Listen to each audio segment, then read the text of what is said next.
Nagbabalik na naman ang inyong tagapaglingkod ng mga balita at pawang katotohanan lamang. Naging mainit nga na usapin sa mundo ng social media. Talaga naman na hindi nga nakawala itong sikuting ng norte na ito at ang kanyang kampo. Dahil nga talagang ang pandaraya sa halalan ay talagang nabuking na. Dito nga natin makikita na talagang ginamit lahat nga nila ng kanilang kapangyarihan. Nang sa ganoon ay makapasok pa rin ang kanilang mga kaalyado. Glitch ba ito or pandaraya? Dito nga natin makikita na halos milyon nga ang nadigdag sa kanilang mga boto. Ngunit dito natin mapapansin na talagang marami pa rin na booking sa kanilang mga kabalbalan na ginagawa sa bansang Pilipinas. Dito nga natin mapapansin na talagang nalalapit na rin ang katapusan ni Kuting ng Norte. Matapos nga ang pandarayang ito ay marami pa rin nakapasok na mabubuti at talagang handang ipaglaban ang taong bayan. Ang kailangan ng taong bayan ngayon ay talagang ang pagmamahal at tapat na serbisyo, hindi gaya ng kampo ni Kuting ng Norte at anyang kaalyansa na halos trilyon na ang kanilang nakulimbat. Well mga kaibigan, para nga sa karagdagang impormasyon, panoorin nga natin ang buong video. At kung bago ka lamang sa akin channel, huwag kalimutan i-click ang subscribe button at notification bell para lagi kang updated sa ating mga bagong video. At para sa sulit viewers natin dyan, maraming salamat sa walang sawang pagsuporta. Sa senatorial elections, 831. O, 831. O, sabi ko yung 8, tao yan ni Bangag Marcos Jr. Yung 3 kay President Duterte, yung isa si Jaime. And exactly, yung resulta is 6 ang alyansa plus 2 dilawan, di ba? Unexpected yung number 2, mga kababayan. Hindi ko expected yung number 2 dyan sa tali. So 6 sa alyansa, I declare, mga kababayan, 6 sa alyansa, plus 2 sa dilaw na may nilaglag. Nilaglag yung iba, yung 5 ni Lisa Marcos. Tapos pinatlo kay PRRD plus kay Jaime. Di tama yung sabi ko. Wala naman po ako bukas. Present lang natin ito. Present lang natin sa kanila, Atty. Glenn Chang. Ito yung pinaka-latest ngayon sa NAMFREL, ano? Yan yung total number of votes. Kung napapansin ninyo, ayan yung 12 nila, ayan. So si Senator Bongo. So we're talking about 3 na kandidato ni Pangulong Duterte. Siyempre si Bongo, De La Rosa, and Marcoleta. Si Marcoleta. Yes, 3. Let's say sasabihin ng mga kababayan natin, ano sinasabi nyo na 8 ang mapapanalo ng alyansa ng mga Bangag? Diba? Sino yung mga yon? Okay, ito yung sinasabi mo, Atty. Glenn. Cayetano, Soto, Lacson, Tulfo, and syempre itong si Lapid, right? Itong si Villar, galing din to sa kanila. And also, itong si Pangilinan at saka si Aquino. Alam naman natin yan na pulawan niya mga yan. Wala nang dilawan eh. It's pulawan, right? So I think, tumama ka talaga, brother, dun sa sinabi mo. Tumama ka talaga na... Okay, go ahead. Sabi ko sa inyo, mga kababayan, 831 ang resulta ng halalan. And exactly, 6 plus 2 is 8. 3 and 1. And sabi nga ni Ate Claire kahapon, nakinig ako sa kanyang vlog, hindi naman kami nagkulang ng pagpaalala sa inyo na itong halalan na to is a drama. It's a sarsuela lang to. We go through the process, lahat ng tao dyan sa baba, nagpipila dun sa may paaralan. I was there. Pumunta ako ng 2 schools kahapon. Nag-ikot ako dito sa lugar ko nasaan ako. And ang mga tao, ang mga kababayan natin, tayo na pinagpawisan sa init ng panahon. Yun nga, yung makina ni George Garcia nag-heat stroke. Imagine, kabag-heat stroke. Ate Claire, siya ang nagsabi niyan, ha? Siya ang nagsabi, mga kababayan, in English ko lang. Sabi niya, pumalya dahil mainit ang panahon. Hindi anong ibig sabihin doon? Di heat stroke. Nag-heat stroke ang makina ni George Garcia. Buti sana siya na lang na heat stroke para ang problema ng Pilipinas. Correct. Isama mo na yung 2 mag-asawa.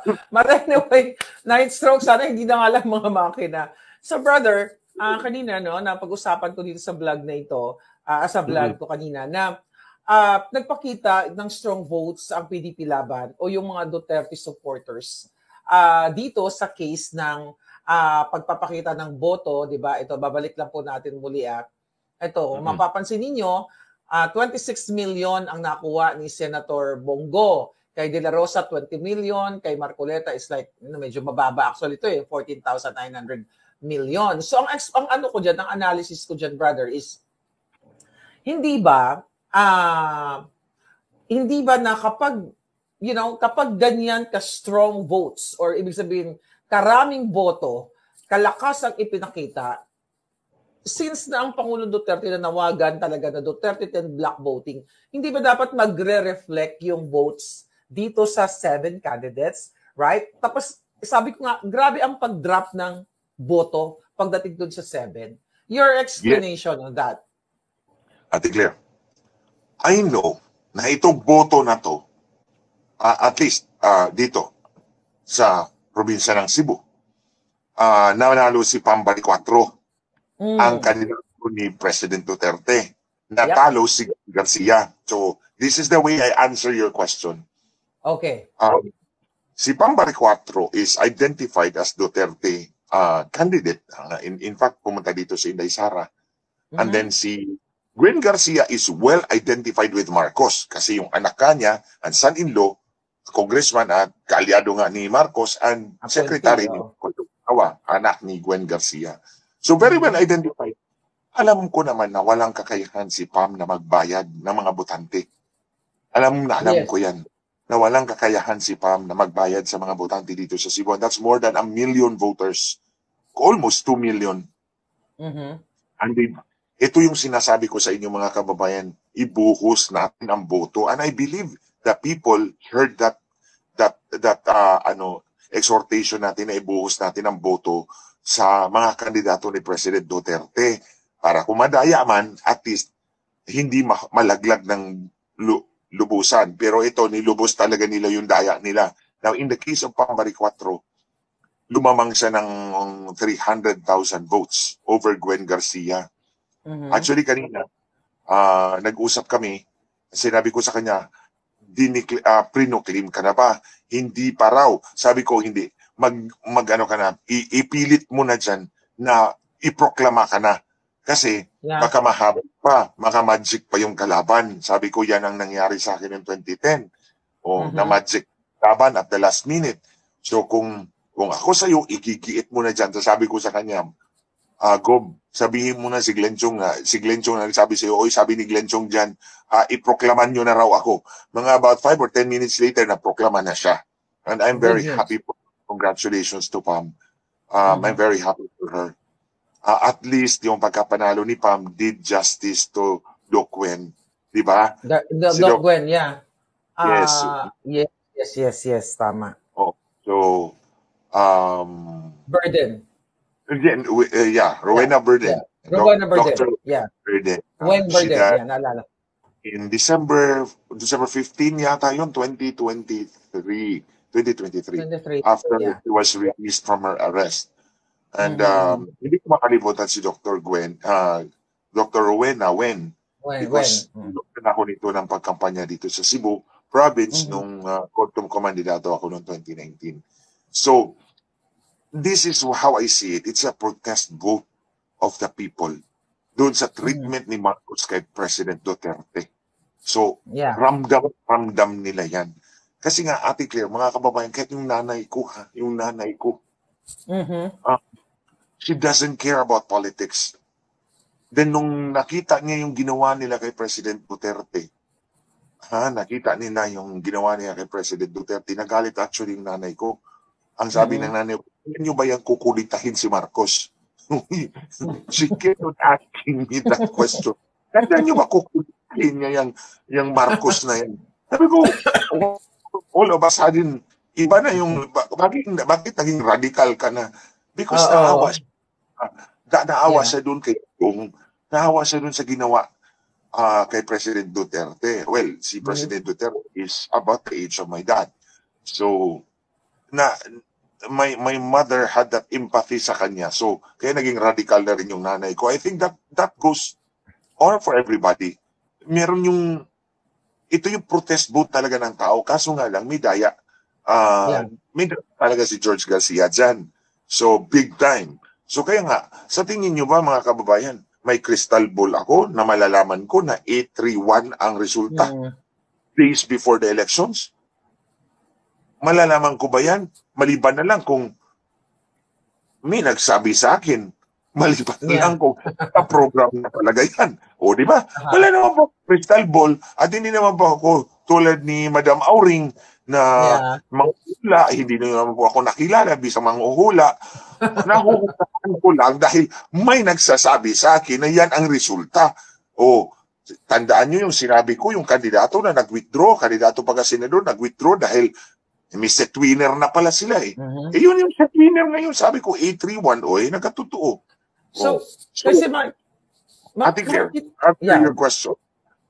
If the people were protesting like what happened here clearly in Cebu City, it is the same sentiment all across the country. So I would have expected na sisipa ng husto yung mga kandidato, yung Duterte 10 na mga kandidato ni President Duterte. I would have expected Jimmy Bondoc to win, Vic Rodriguez, my friend, to win. Yeah. Hindi naman nagkulang sa pangampanya sila.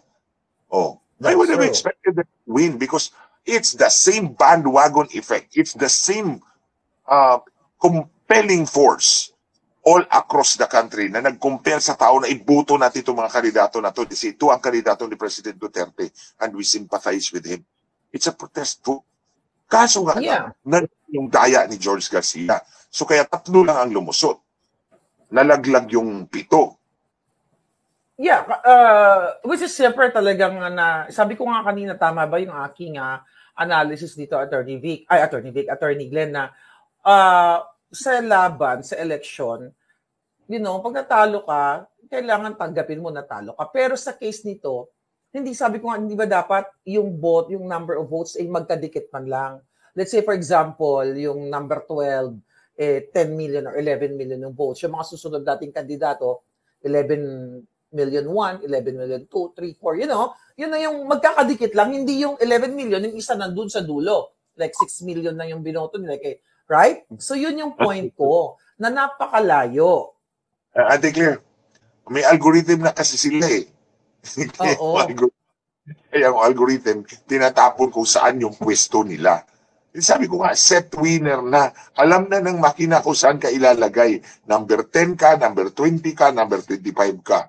So, yung boto mo, nakaprogram na doon. Yeah. So, example ha. Ito mga kababayan. This happened to me in 2019. Ulitin ko to, nasabi ko na to dati, pero ulitin ko to sa inyo.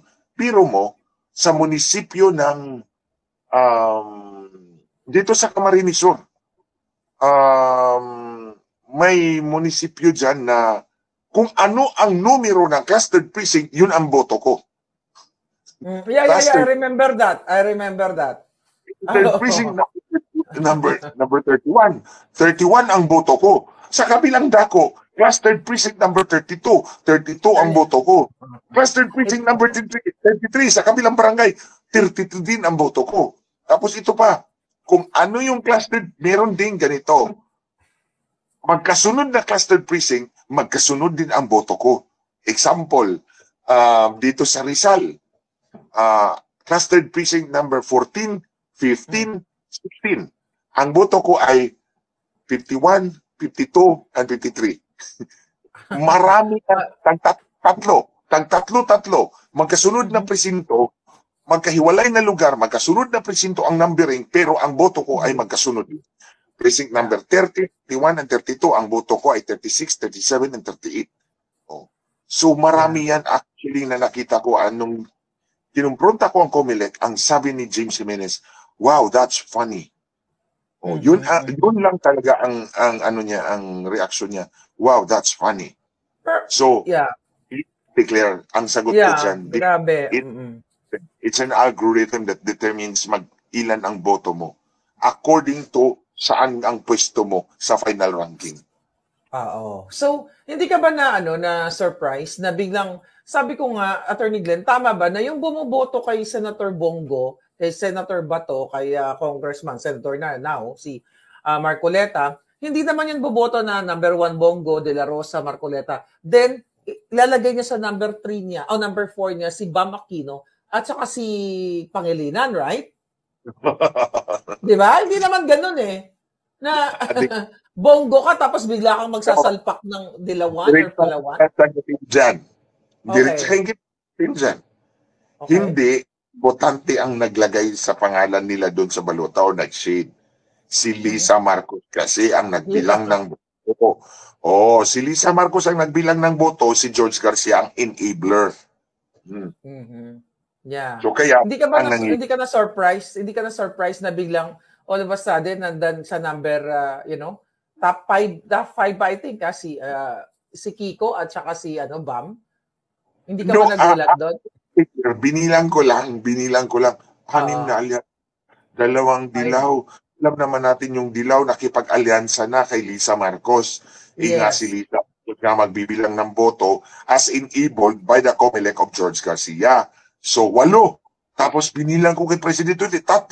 Atos nandun si Amy Marcos sa number 12. Kulilat. Sabi ko, na. Yun na nga. 8-3-1. Yeah. Well, maraming mga reports, 'di ba? Yun nga, yung na heat stroke yung mga makina, 'di ba? Yung hindi lumabas yung tamang binoto nila dun sa voters receipt, 'di ba? Actually, go ahead. Pinapos ko talaga the whole yung live mo kahapon. Tinapos ko talaga yon, and there were many reports di ba? Na hindi nagtutupad yung balota at yung voter receipt. Ano nga ba ito yung paliwanag ni George Garcia doon? Yung nakalimutan lang daw ng mga botante, yung kanilang binoto. Nakalimutan na nila kaya hindi nag-match doon sa voters receipt. Anong masasabi mo doon? Ate Claire, tulad na ng sinabi ko mga kababayan, this is a protest vote.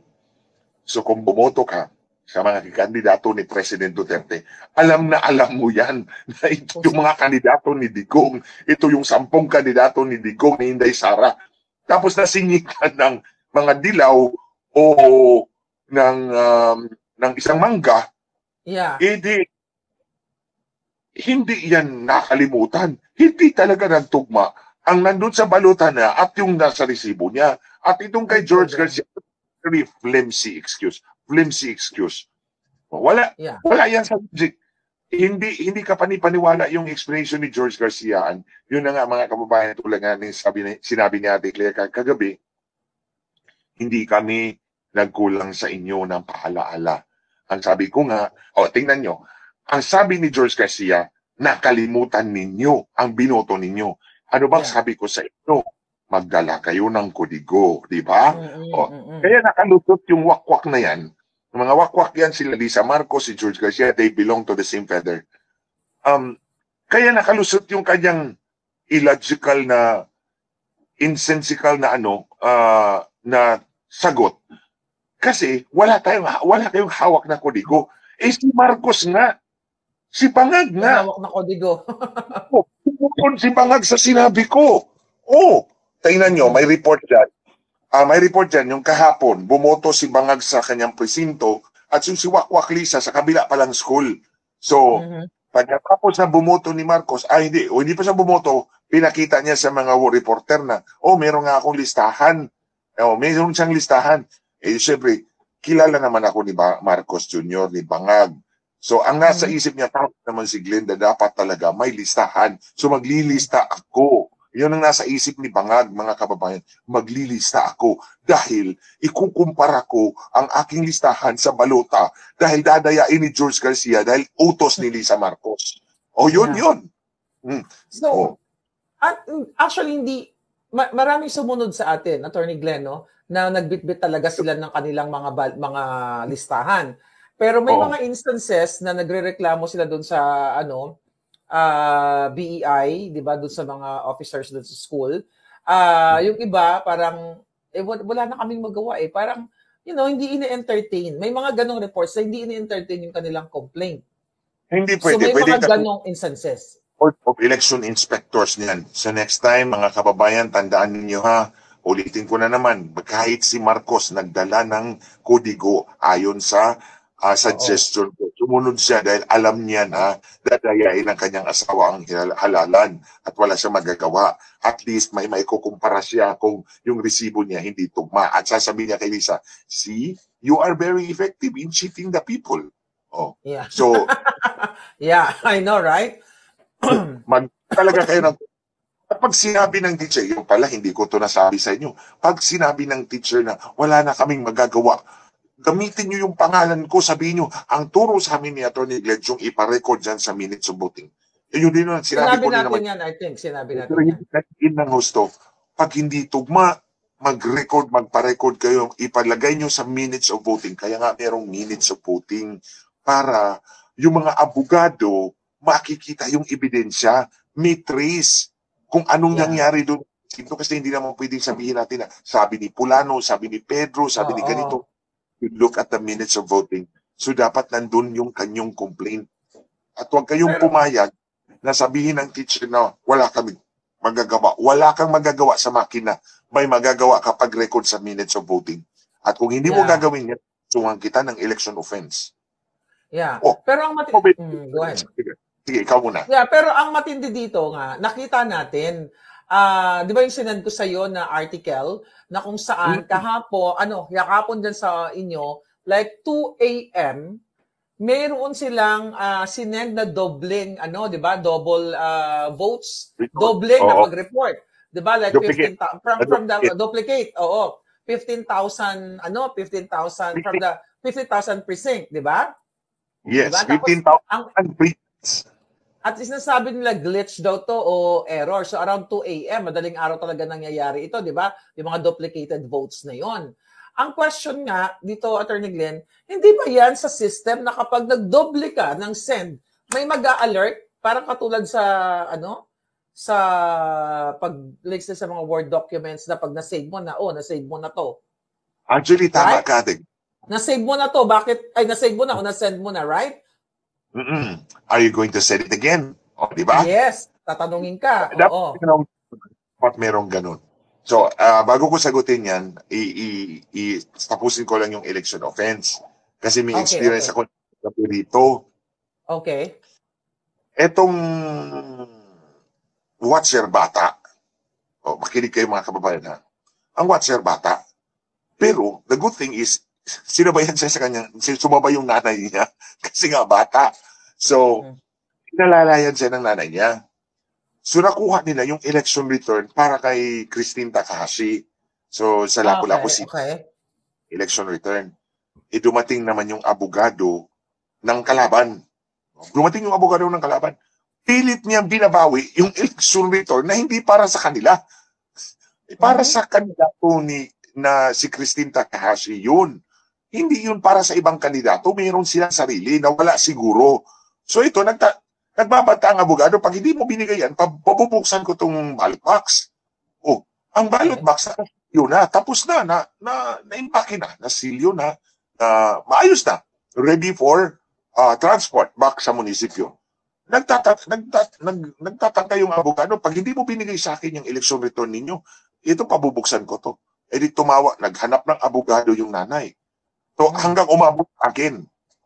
So sabi ko, tinawagan ko nanay, sabi ko sa nanay na, Nay, kaninong election return yan? Sabi niya, para sa poll watcher po ninyo, kay Christine Takahashi. Sa inyo ba talaga yan? Sabi niya, oo, inalalayan ko lang yung anak ko. Sabi ko, sige, huwag mong ibigay dyan sa abogado. Sabi niya, attorney, bubuksan daw niya yung ballot box. Pipilitin niya. Sinabi ko, sabihin mo ng abogado mo si Glenn Chong. Sabi ko, sabi ni Glenn Chong, hindi raw ibibigay namin ang election return copy namin. Tapos pag binuksan mo na yung ballot box, kakasuhan ka niya ng election offense for ballot tampering and for tampering of the ballots and ballot box. Ayun, umatras. Yun din mga kapaturo ko sa inyo. Kapag next time nang maghalalan tayo at ayaw i-record ng BEI, sabihin nyo, ang turo sa amin ni Glenn Chong ay ilista ninyo dyan sa minutes of voting ang aming reklamo. Kasi kung hindi, kakasuhan kayo ng election offense. Obligasyon ng ating mga guro yan. And for the teachers, ko naman, the most part of our teachers would want to comply. Pero siguro dahil mainit ka ang panahon, so overworked na rin sila. Alas 5 pa sila, alas 4 pa sila na nagsimula. Kada araw, oo. Record it. So anyway, tapos na tayo dyan dito. Tayo sa plus 5 million votes. Plus 5 million votes, yes. Na sinasabi yun nga, na-duplicate lang at yun nga, ito ay na-duplicated daw yung resulta sa 15,001 precincts, di ba? Ito yun, article, di ba? Affected precincts, 15,001. Impact candidates, impacted, na impacto ni Lisa Marcos. Na-impacto si Senator Bongo daw nabawasan ng 5 million. Oh, ito yun, impacted. Binawasan siya as an adjustment. Nadagdagan siya because of the substitute. I mean, of the duplicated yung yun. So, binawas yun. Dinagdag tapos binawa. Oh, yeah. Right. Wala talagang eleksyon na walang dagdag at walang bawas. Di ba? Ito talagang komisyon o eleksyon. Tarantado talaga. Lahat ng tao dyan, maliban sa rank and file, puro tarantado. Oh, hala, iniinsulto ko na talaga kayo, George. Pati yung mga kasama mo muna komisyon, kaya kayo tarantado. Oh, public yan, ha? Napaka-tarantado talaga ninyo. Oh. Aabot tayo dyan, ha? Babalikan ko yan, yung pagkatarantado. Impacted candidates. Ito yung mga kandidato, mga kababayan, na na-impacto ni Lisa Marcos. 39,280. Ilang kandidato ang tumakbo? Ilang kandidato ba ang tumakbo? 18,000 positions, basta 39,000. Positions affected. Single winner races. Ibig sabihin, gobernador, mayor. 7,600. Oh. Yung, positions affected, 1,400 plus. So maraming mayor or governor, congressman, governor, mayor, party list. Single winner races yan. Yeah. 1,100 plus ang na-impacto ni Lisa Marcos. Adjusted candidate rankings. So in-adjust yung ranking ng mga kandidato, 7,600. 7,600. Aling naman kaya declare tong report na to sa ano ba tong report na to? Dombo Radio. Dombo Radio. So mga kandidatong naapektuhan dyan is around what? 39,280. Yeah, tama yan yung report niya. Impacto ni Lisa Marcos. Wakwak nga sa impacto eh. Nasa na-impacto itong mga kandidato na to. Clear, mga kababayan, unang-una, ito ang gusto kong iparating sa inyo. Diba ang sabi ninyo, Comelec, nag-source code review kayo? Ha? Ni-review ninyo ang source code. This is part of the entire ecosystem. The automated election ecosystem. Akala ko ba ni-review ninyo ang source code bago tayo nag-compile?